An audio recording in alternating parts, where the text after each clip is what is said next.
Bismillahirrahmanirrahim. Assalamualaikum warahmatullahi taala wabarakatuh. Selamat pagi, salam ceria, salam bahagia kepada semua yang sedang menonton Assalamualaikum pagi ini. Ya, hari ini bersiaran secara langsung daripada studio penyiaran Al-Hijrah 3 Mac 2021 bersamaan dengan 19 Rejab 1442 Hijrah. Bersiaran secara langsung bersama dengan saya Naufal Hatta dan saya Imi Sofia Ahmad, dan kami doakan semoga para penonton dalam keadaan yang ceria insya-Allah, dirahmati Allah, dan paling penting sekali ialah kita sentiasa bersyukur kepada Allah Subhanahu Wa Taala. Alhamdulillah, insya-Allah bangun pagi hari Rabu ini. Terima kasih kita ucapkan kepada penonton di rumah dan juga tak lupa kepada penonton-penonton di Facebook. Betul. Yang mana Assalamualaikum boleh ditonton secara langsung juga melalui Facebook Al-Hijrah. Sekiranya anda ingin tonton pada bila-bila masa, anda boleh share dan save di timeline anda, insya-Allah. Dan barangkali ada yang sedang sibuk ni kan, ialah menguruskan anak-anak pergi sekolah kan, pukul 7, 7:30 nak masuk kan. Kalau tak sempat nak buka TV, boleh buka di Facebook TV Al-Hijrah ataupun share tengok later. Tengok later, nampak? Tengok later pagi-pagi ini. Dan seperti biasa kita teruskan di Assalamualaikum, tema kita iaitu kita bina syurga di rumah, insya-Allah. Kita bina rumah di syurga dan harapnya kita semua masuk syurga sekeluarga, insya-Allah. Dan kita meneruskan matlamat kita agar segala perkongsian yang ada dalam Assalamualaikum dapat memeluk emosi dan memberi jalan penyelesaian, insya-Allah, berlandaskan Al-Quran dan As-Sunnah Rasul sallallahu alaihi wasallam. Betul, insya-Allah. Dan Naufal, kadang-kadang kalau kita fikir berkenaan dengan nak masuk syurga tu, ialah caranya ialah selain daripada kita berusaha untuk masuk syurga, mengelak diri daripada perkara-perkara yang mampu menjerumuskan kita ke neraka. Allahu Akbar. Nauzubillah. Okey, sebenarnya semalam kan ada berita gembira yang telah diwawarkan, tetapi walaupun berita gembira itu, namun kita haruslah tetap menjaga menjaga kemaslahatan ummah, menjaga SOP dan sebagainya, walaupun kita dah boleh merentas daerah. Dan difahamkan, insya-Allah, kalau kita tengok info berkenaan dengan COVID, dan semalam kes baru 1,555, walaupun nampak alamak, dah alhamdulillah dah turun ke 1,000, namun kita tetap teruskan berjuang, insya-Allah. Kes sembuh baru semalam 2,528, kes kematian baru 6, kes aktif 24,563, yang mana membawa jumlah sembuh keseluruhan 278,431, jumlah kematian 1,141, jumlah kes keseluruhan 304,135. Ya, itu dia. Adalah perkembangan setakat semalam dari Kementerian Kesihatan Malaysia. Dan tahukah anda sebenarnya jumlah kematian secara total di seluruh dunia, adalah sebanyak 2.5 juta yang telah terkorban akibat wabak pandemik COVID-19 ini. Ya, alhamdulillah, kita harapkan semoga kita terus menang, insya-Allah. Jaga SOP walaupun anak dihantar ke sekolah, tapi tetap pastikan anak itu dijaga baik. Fallahu khairun hafizah. Kita doakan semoga Allah lah melindung kita semua dan anak-anak, insya-Allah. Terima kasih Naufal. Saya kadang-kadang terfikir, apa doa yang diajar Ustaz dengan Naufal nak hantar anak pergi sekolah tu?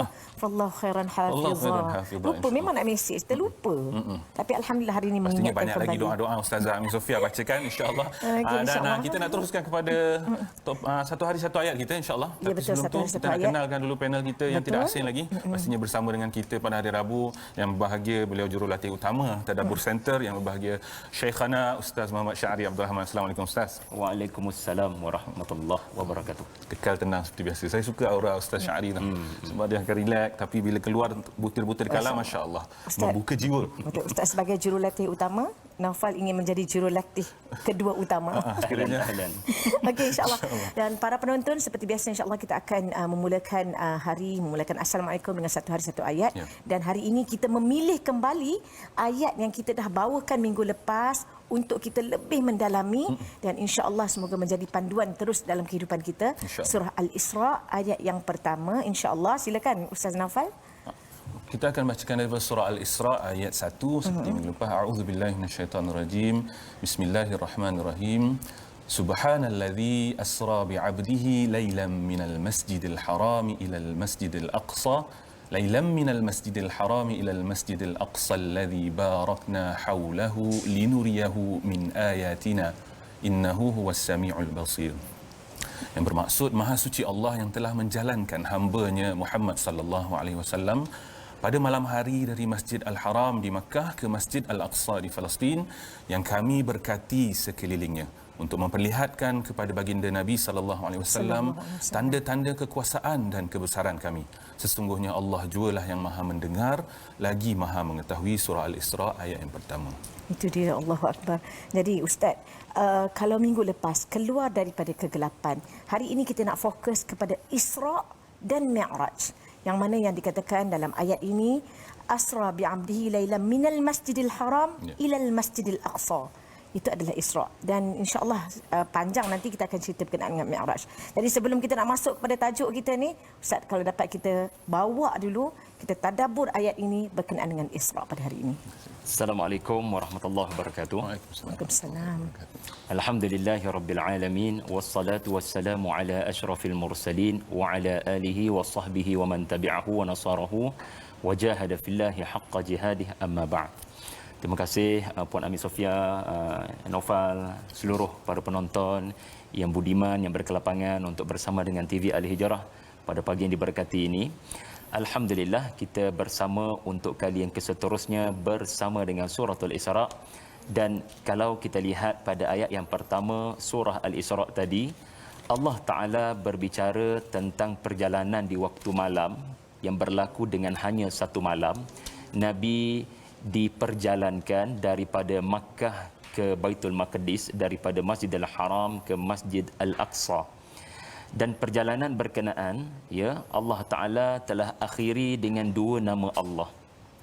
Itulah pun kisah-kisah di dalam Al-Quran. Kebiasaannya Allah Ta'ala apabila memaparkan sesuatu cerita yang berlaku kepada tokoh-tokoh tertentu, sama ada Nabi ataupun orang-orang saleh, menjadi satu kebiasaan Allah Ta'ala akan mengakhiri kisah berkenaan, termasuk kisah Nabi SAW, dengan nama-nama Allah.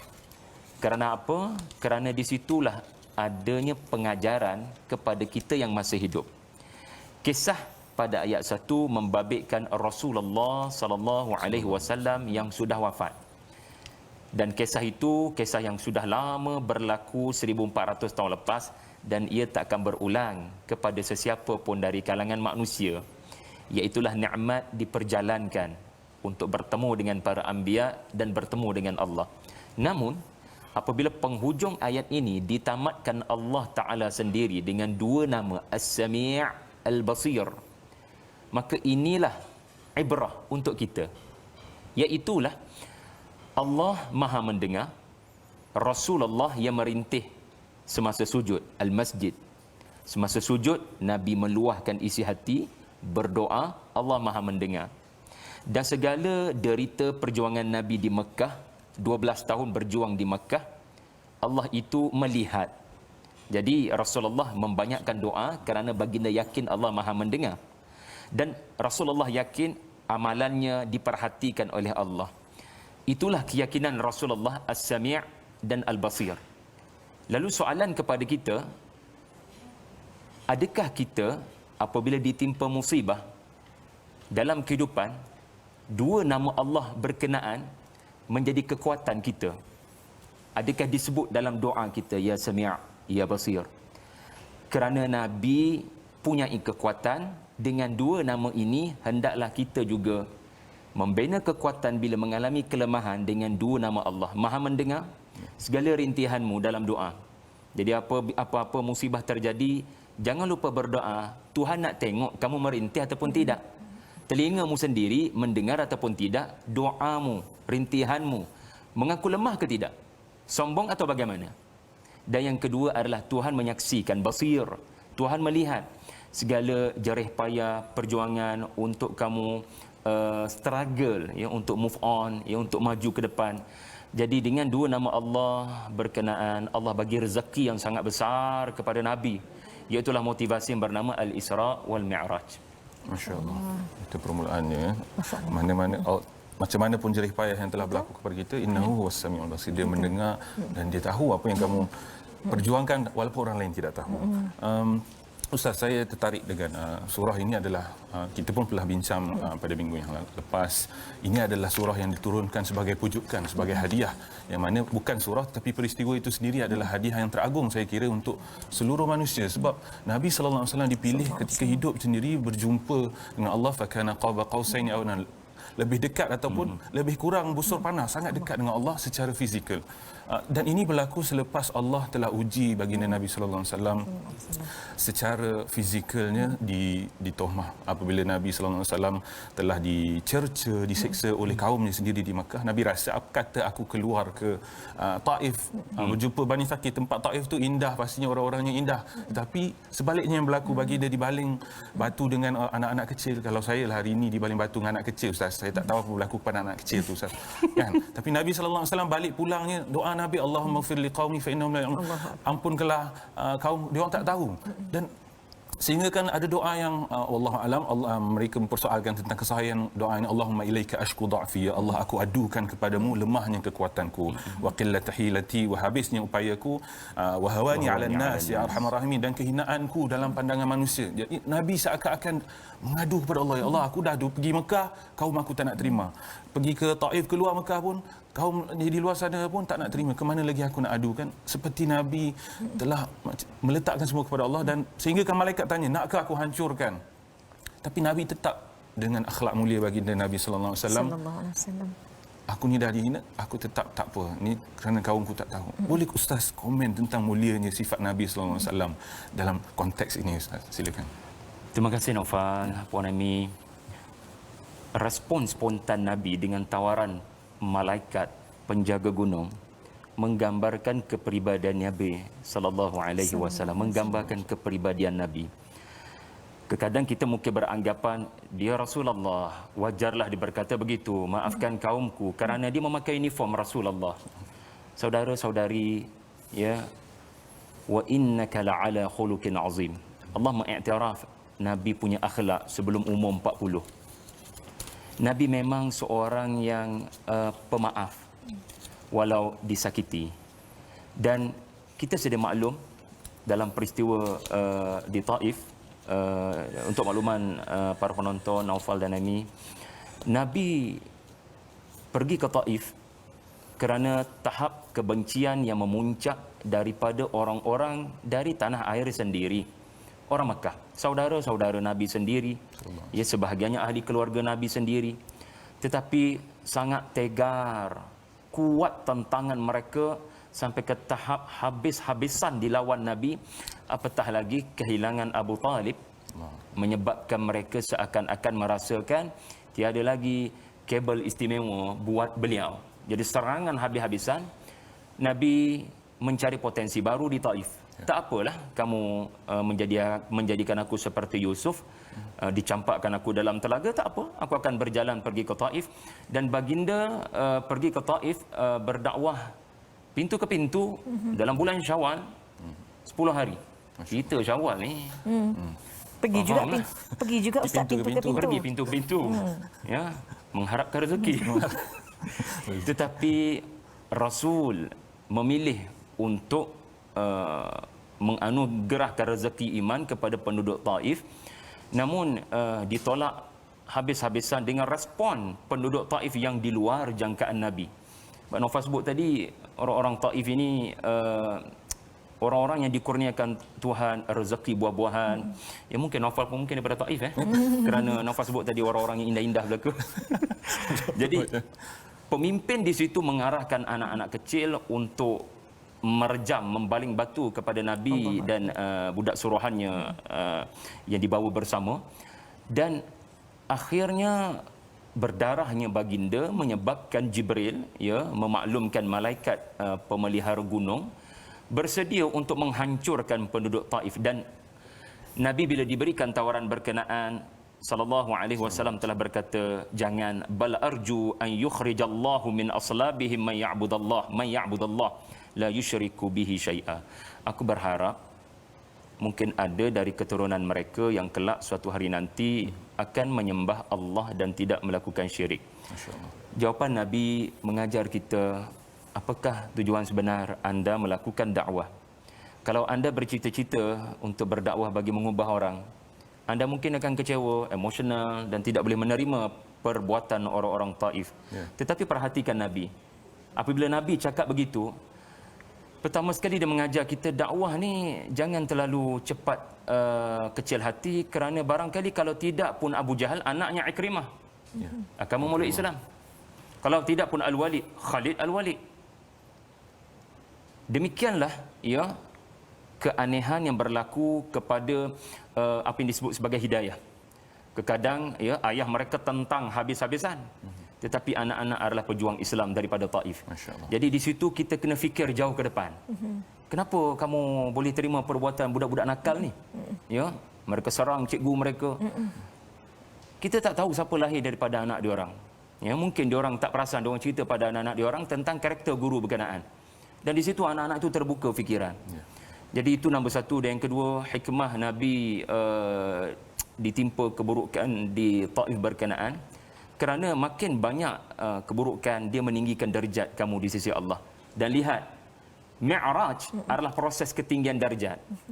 Dan Mi'raj tidak berlaku melainkan selepas peristiwa Taif. Sakit di situ, naik darjat. Sakit di situ, naik darjat. Dan memang betul-betul kenaikan itu dengan ruh dan jasad. Masya Allah. Betul dia. Allahu Akbar. Dan Ustaz, bila kita cerita berkenaan dengan hari ini, hadiah daripada Allah Subhanahu Wa Taala berkenaan dengan Isra dan Mi'raj, kita nak bawa diri kita dan juga para penonton untuk bukan sekadar setiap tahun ada sambutan Isra Mi'raj, tapi apakah itu Isra? Apakah itu Mi'raj? Dan apakah yang boleh dijadikan panduan dalam kehidupan kita? Kalau kita tengok dalam surah Isra ayat yang pertama, asra bi 'abdihi, yang telah memperjalankan hambanya. Allah memperjalankan hamba. Apa yang dimaksudkan dengan Isra? Yang dimaksudkan Allah memperjalankan hambanya yang tak boleh, tak mampu difikir oleh logik akal. Satu perkara yang kita perlu fahami adalah peristiwa Isra khusus untuk Nabi. Linuriyahu.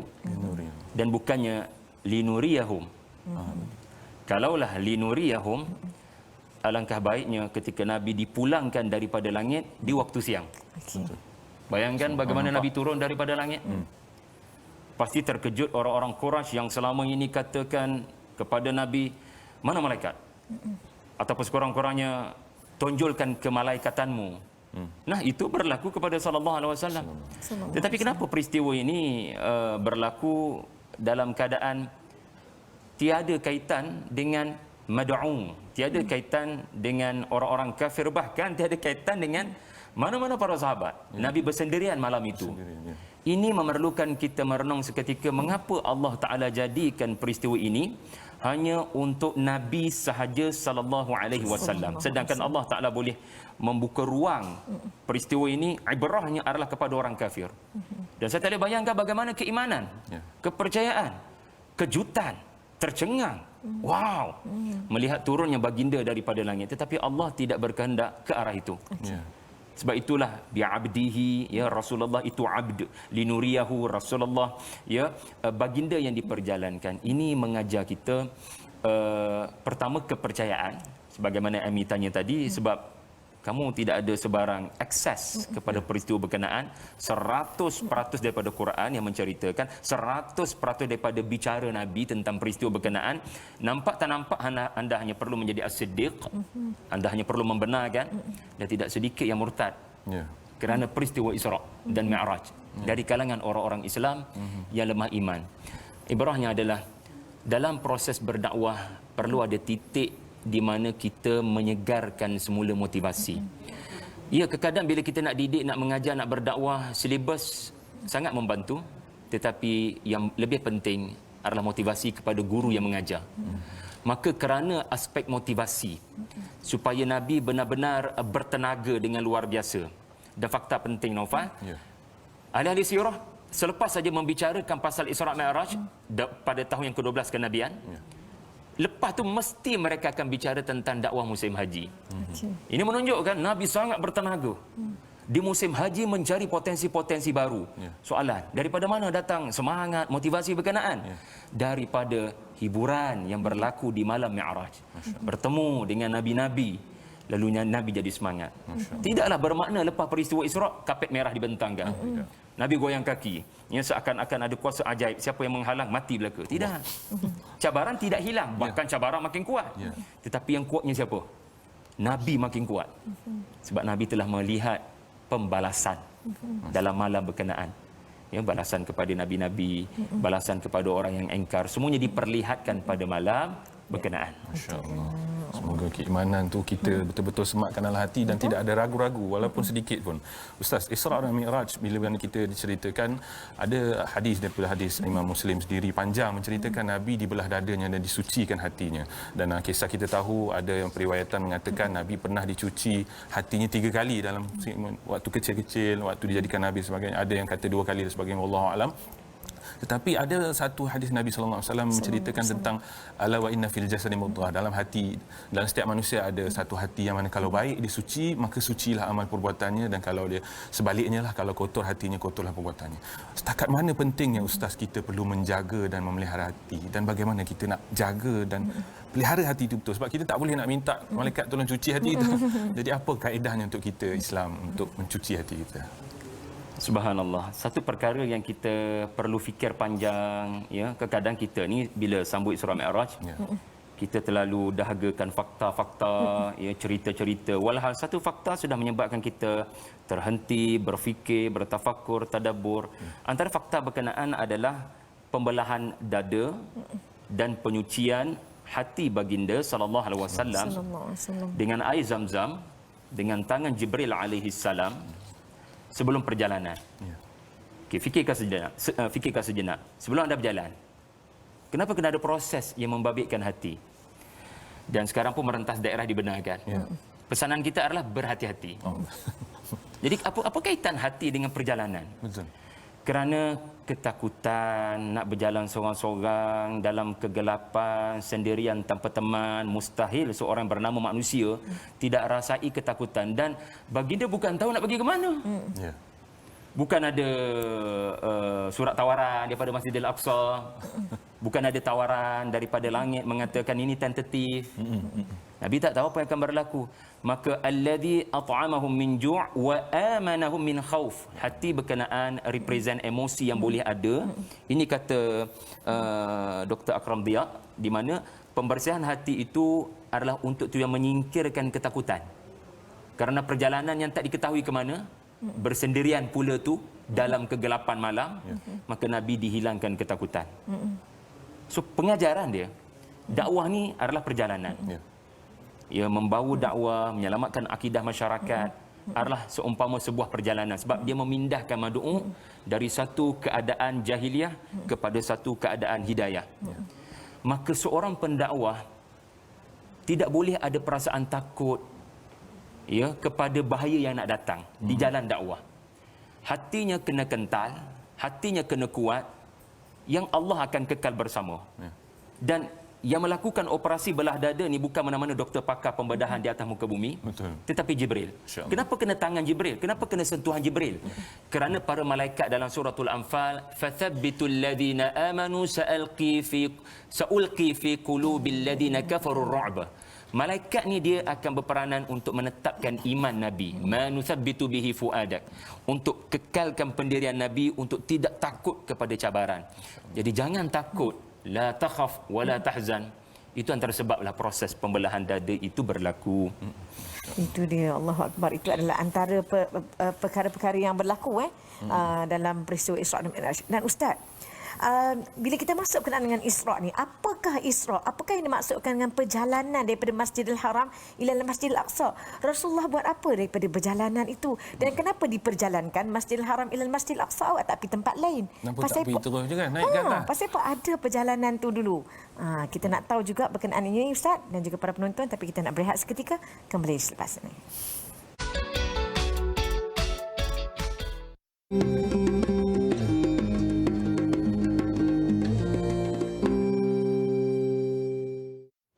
Alhamdulillah, terima kasih kerana masih setia bersama kami di Assalamualaikum. Terima kasih juga kepada sahabat-sahabat kita di Facebook, saudari Rohani Rahman, Farid Farlisa, Nasir Uthman, Siti Fatimah, Sufi Aimi, dan masya-Allah ramai lagi. Mereka ucapkan Assalamualaikum. Semoga semua-semua sihat, sahabat penyita ilmu semua, insya-Allah. Okey. Insya-Allah. Terima kasih Naufal, dan juga kita kembali kepada Ustaz jurulatih utama. Naufal jurulatih kedua utama.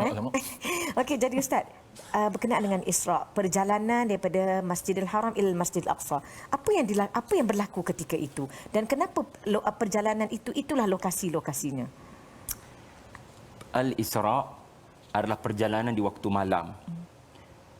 Dan Allah sebut pengakhiran pada perjalanan malam berkenaan adalah Masjid Al-Aqsa. Nabi bertemu dengan para anbiya. Jadi perjalanan itu gelap, penuh dengan ketakutan, tetapi di akhirnya ada cahaya. Jadi apa yang kita fahami, kadang orang-orang beriman akan diuji Allah, dan bila iman diuji, mereka sebenarnya sedang berada dalam kegelapan. Soalnya, adakah anda yakin cahaya akan hadir selepas perjalanan, perjuangan anda, meyakini Allah Ta'ala akan tunjukkan hikmah? Saya sebut begini kerana suratul Isra, dia selepasnya ada suratul Kahfi dan selepasnya ada surah Maryam. Kalau kita tengok ketiga-tiga surah ini, dia ada ujian keimanan. Sebagai contoh surah Al-Kahfi, Nabi Khadir bunuh kanak-kanak tak berdosa. Iman anda teruji waktu ni. Boleh terima ke Nabi buat macam ni? Sebab tu ada yang tidak boleh terima. Maknanya dia tidak beriman kepada kerasulan Nabi Khadir. Selepas suratul Kahfi ada cerita Maryam bawa anak. Anda diuji lagi keimanan. Dia dapat daripada mana anak ni? Siapa lelaki yang bersama dengannya? Anda tak tahu apa yang berlaku. Yang anda nampak Maryam, seorang yang sangat tinggi keberagamaannya, tiba-tiba datang dengan seorang anak. Iman anda teruji. Adakah anda berani untuk mengatakan dia tidak disentuh lelaki? Itu adalah ayat Allah. Sama juga. Satu malam kau pergi ke Baitul Maqdis dan kau perincikan apa yang kau nampak di Baitul Maqdis, dan kau dapat lihat kafilah-kafilah yang turut sama berjalan pada malam berkenaan. Jadi kadang bila kita cuba sedaya upaya nakkan bukti-bukti, di situlah sedar tak sedar kita dalam kegelapan kerana kita menekankan bukti-bukti. Walhal ada perkara yang tidak boleh dibuktikan. Ia memerlukan kepada kepercayaan dan keyakinan. Ya, ataupun proses untuk meyakini bahawasanya tidak semua perkara boleh ditaakulkan, difikirkan, dinampakkan dengan akal fikiran kita. Jadi peristiwa ini adalah satu perkara yang menuntut kita untuk beriman. Bahkan pada hari ini pun kita hidup di zaman ada kapal terbang.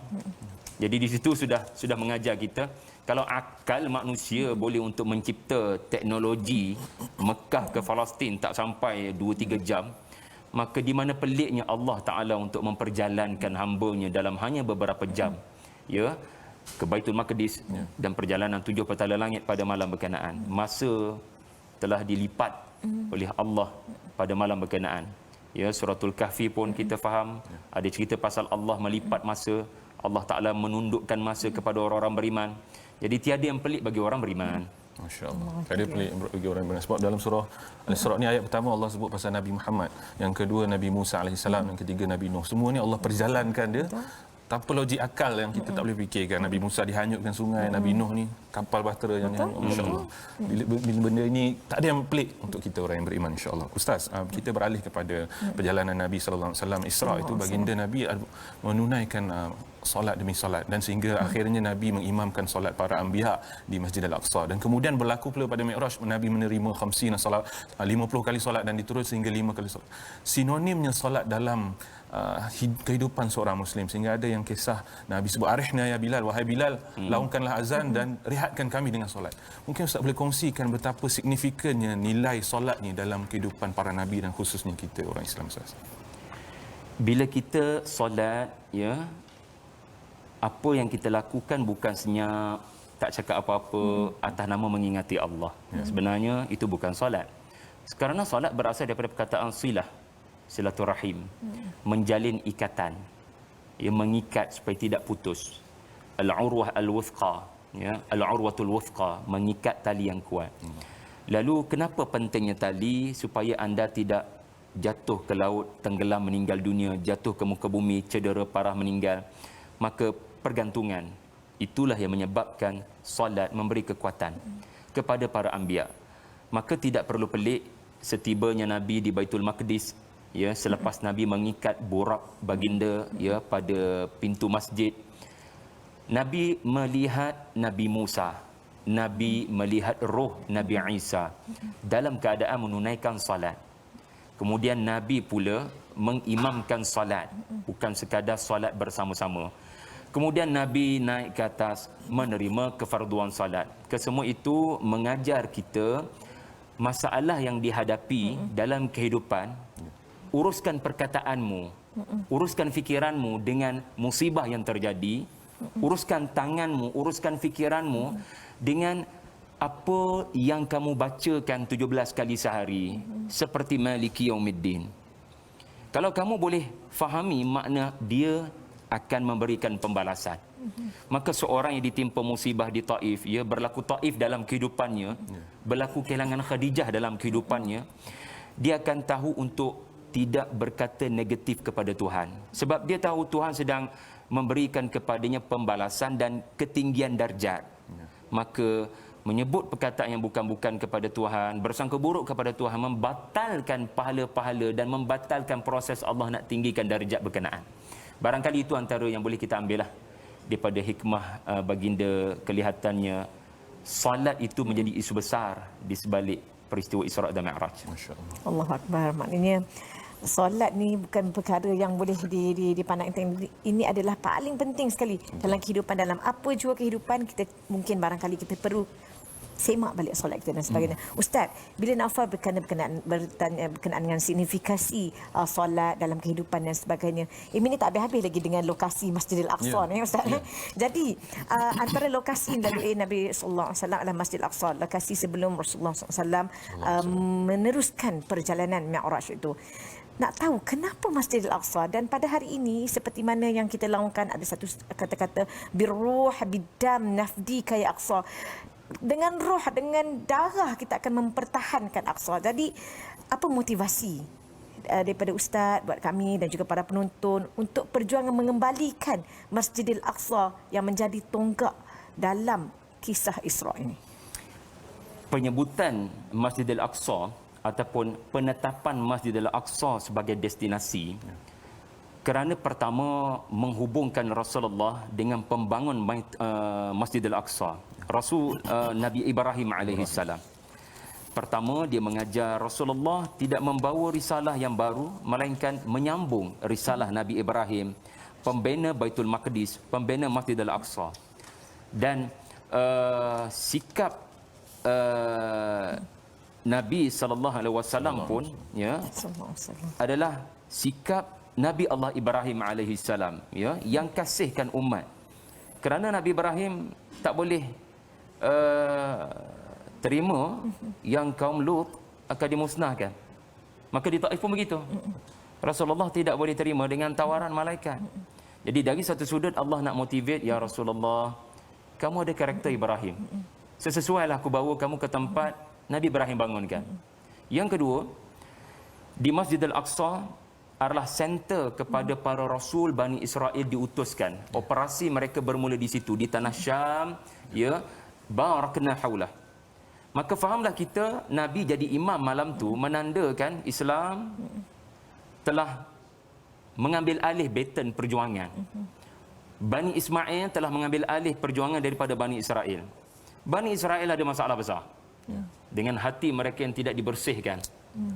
Jadi kami pilih Rasulullah bukan sebab dendam dengan orang-orang Yahudi, sengaja pilih orang Arab kerana orang Arab mulia. Tidak ada soal bangsa mana. Ia adalah soal hati kamu. Siapa yang paling bersih? Maka kerana Rasulullah mempunyai hati yang begitu bersih, disucikan pula hati pada malam berkenaan, dia mengimamkan para anbiya malam berkenaan.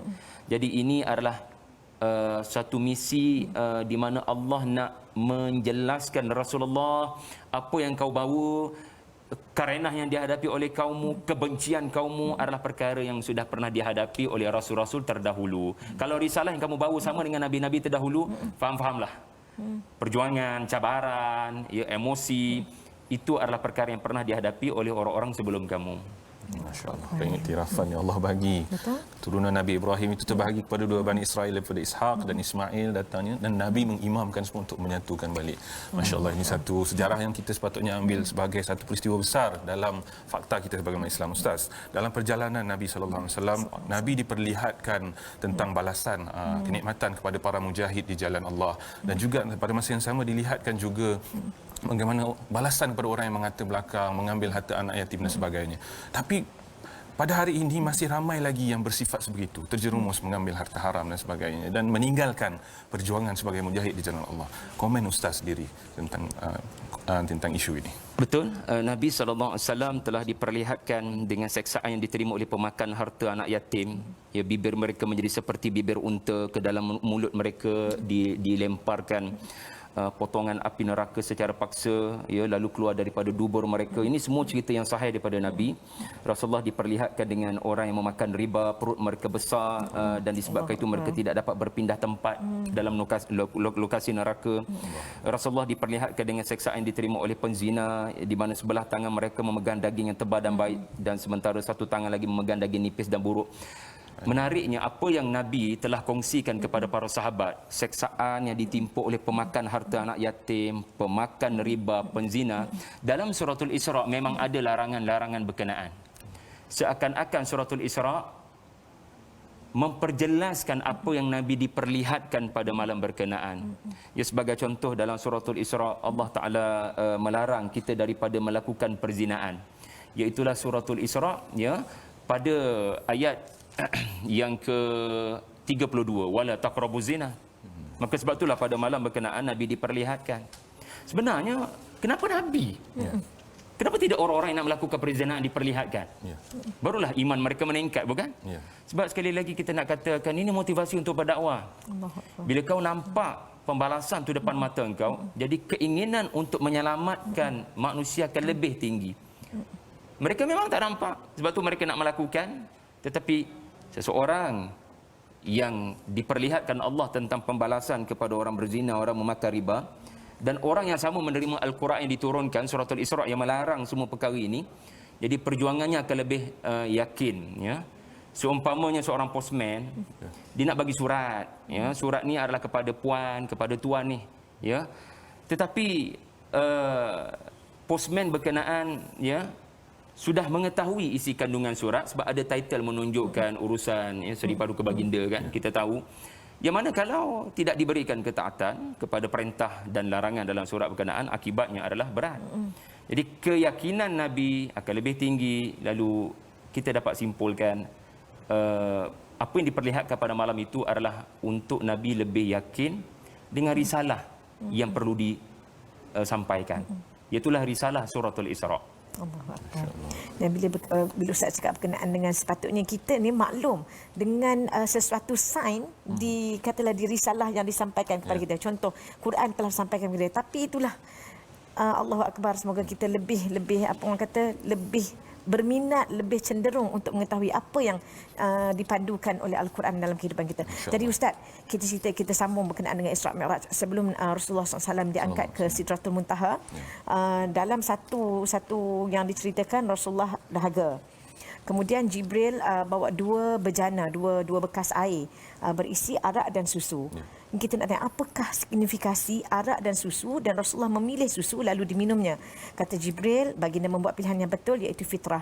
Jika arak itu dipilih, nescaya ramai umat Islam yang menjadi sesat. Pada hari ini, kita berada dalam keadaan kelabu, kanan ataupun kiri, hitam ataupun putih. Mana mungkin untuk kita tidak mampu untuk memilih hitam dan putih, kita memilih kelabu.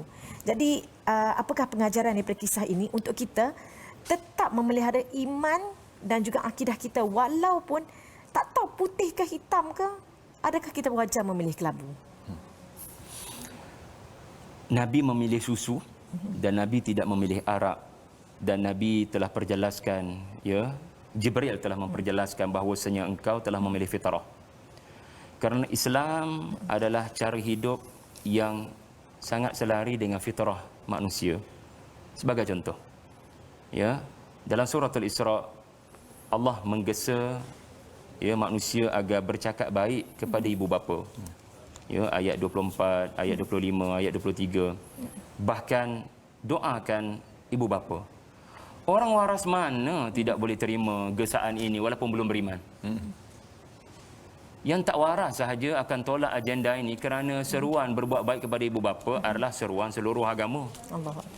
Maka Islam mengetuai, mengimamkan syariat ini kerana ia adalah seruan yang selari dengan fitrah. Sebagai contoh lain, ya, kalau kita lihat, ya, bagaimana yang dikatakan Islam sebagai agama fitrah. Allah Ta'ala kata jangan bunuh anak. Ya, iaitulah ayat 31 Suratul Isra. Orang yang waras akan menyambut walaupun dia belum beriman. Ini bukan agenda Islam. Ini agenda menyelamatkan kemanusiaan. Musim-musim pandemik dengan tekanan yang menimpa ibu dan bapa, berapa ramai yang membunuh karakter anak, membunuh potensi anak, bahkan membunuh fizikal anak. Jadi seruan ini, orang yang bernama manusia yang Allah ciptakan kepadanya fitratallahi allati fatara an-nasa 'alaiha, yang mana dalam tubuh manusia ni dia ada roh. Sebab tu dalam surah Al-Isra ini adanya wa yas'alunaka 'anir ruh. Semua manusia ni walaupun belum beriman, laqad khalaqnal insana fi ahsani taqwim. Antara tafsiran ahsani taqwim, sempurna manusia berbeza dengan makhluk lain adalah kami masukkan ke dalamnya roh. Maka dia ada satu perasaan bahawasanya inilah seruan yang kita cari selama ni. Jangan bunuh anak, jangan berzina, jangan kedekut, bantulah mereka yang memerlukan bantuan. Semua seruan surah Al-Isra ini adalah seruan fitrah. Maka malam tu, ya, malam tu Nabi berlaku satu peristiwa, Nabi memilih susu. Kerana nak jelaskan syariat Islam adalah syariat yang selari dengan fitrah. Memilih Islam adalah bermakna memartabatkan kemanusiaan. Dan kisah pemartaban kemanusiaan itu ada dalam agenda yang disarankan oleh Suratul Isra. Masya-Allah. Itu dia. Jangan kita ambil ringan bila isu ini. Masya-Allah. Ustaz, bila beralih dalam satu lagi sudut konteks yang sebab topik kita hari ini adalah hadiah buat Rasulullah sallallahu alaihi wasallam. Mungkin Ustaz boleh kongsikan ibrah Allah memilih Nabi sallallahu alaihi wasallam untuk perjalankan khusus eksklusif baginda je. Kalau Allah betul-betul nak tunjuk kepada semua umat Islam beriman, di siang-siang hari Allah terbangkan naik burak dan sebagainya supaya semua orang nampak terus beriman. Tapi Allah pilih eksklusifly untuk Nabi untuk beri motivasi. Mungkin uslub dan cara ini Allah bagi motivasi dan dakwah kepada Nabi sallallahu alaihi wasallam ni perlu diimplikasi kepada pemimpin hari ini yang untuk menyuruh pejuang-pejuangnya yang melakukan dakwah pendidik supaya bagi motivasi supaya lebih proaktif dalam dakwah mereka. Mungkin boleh kongsikan pandangan Ustaz berkenaan ini dan mungkin sebagai penutup juga boleh kongsikan juga apa nasihat Ustaz kepada awam semua insya-Allah. Bila Naufal sebut pemimpin mesti memberikan motivasi kepada pejuang-pejuang, dan memanglah kita punya pejuang sebenarnya pada waktu ini yang kita namakan frontliner. Sebagai seorang pemimpin ataupun Rasulullah sallallahu alaihi wasallam, tugas yang perlu dilakukan adalah memastikan pejuang-pejuang ini meyakini kerja mereka buat adalah kerja nabi-nabi. Apa yang mereka buat adalah sunnah nabi-nabi. Rasulullah malam tu sallallahu alaihi wasallam dipertemukan dengan nabi-nabi. Untuk apa? Bertemu dengan Nabi Harun di langit yang kelima, Nabi Musa langit yang keenam, Nabi Isa dan Nabi Yahya langit kedua, Nabi Adam langit pertama, Nabi Yusuf langit ketiga. Nabi Yusuf, dah cukup surah Yusuf. Kenapa nak kena bertemu?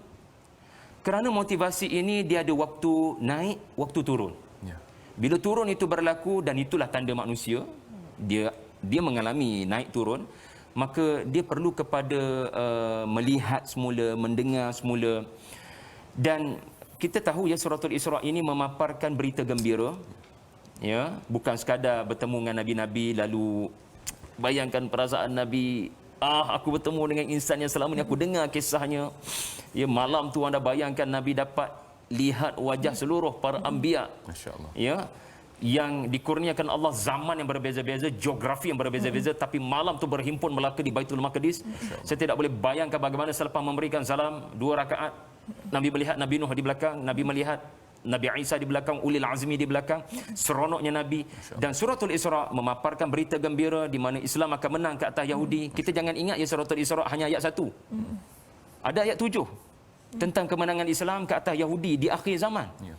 Jadi kita sebut begini supaya pendakwah-pendakwah, ya, cuba sedaya gembirakan masyarakat, gembirakan frontliner. Jangan duk bawa cerita-cerita konspirasi yang bukan-bukan, yang melemah dan menakut-nakutkan. Sedangkan Allah Ta'ala basyiru wa la tunaffiru. Suratul Isra memberikan berita gembira, Suratul Kahfi memberikan berita gembira, Surah Maryam beri berita gembira pada Nabi Zakaria. Tiba-tiba kita bagi berita sedih kat orang. Seolah-olah kita tak boleh buat apa dah. Konspirasi Yahudi bermaharajalela, kita tak boleh buat apa dah. Ini bukan sunnah Nabi. Kerana Allah Ta'ala sendiri ada unsur menghiburkan, membawa Nabi ke destinasi yang menggembirakan.